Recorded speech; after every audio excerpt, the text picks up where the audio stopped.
যখন যখন অনেক ছাত্র জনতা চলে আসে, এক পর্যায়ে হাসিনা পালায় যাবে বা পালায় যাচ্ছে, এরকম একটা মেসেজ চলে আসতেছে, মানুষ উল্লাস করতেছে বা মানে এই ধরনের একটা মেসেজ, এখনও আর্মি চিফ বলছে আমি বক্তব্য দেব, তখন মানুষের আমরা একটা অনুমান করি আর কি।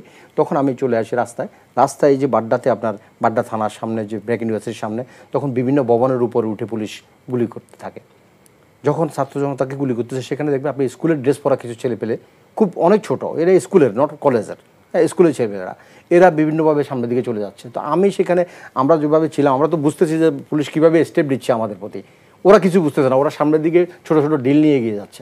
আমি কিছু ছেলেকে পিছনে আনার জন্য আমি সামনে এগিয়ে যাই।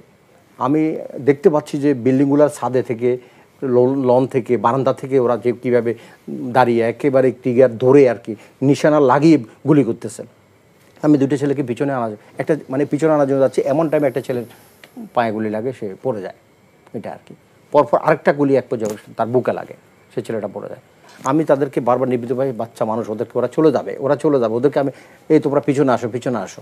বাট কে কার শুনে, হাসিনা সে দানব বাহিনী সেদিন আমাদের সন্তানদেরকে আমার নিজের চোখের সামনে, ওই ছেলেটাকে আমি নিজে কোলে করি, পিছনের দিকে আনতেছি, এরপরে আমাদের ছাত্র, আরও ছোটো ছোটো ছাত্র ভাইরা যারা আছে, কলেজ ইউনিভার্সিটি, প্রাইভেট ইউনিভার্সিটি ভাইরা, ওরা ওকে টেনে নিয়ে যায়, চিকিৎসা করে হসপিটালের দিকে নিয়ে যায়। এরপরে আরেকটা ছেলেগুলি খেলো আমার সামনে।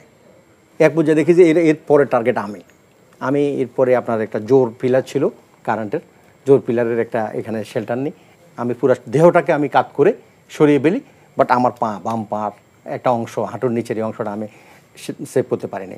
ওই একটা গুলি একটা ইলেকট্রিকের ফিলারের সাথে লেগে ওই অংশ ছিঁড়ে এসে আমার পায়ে ঢুকছে।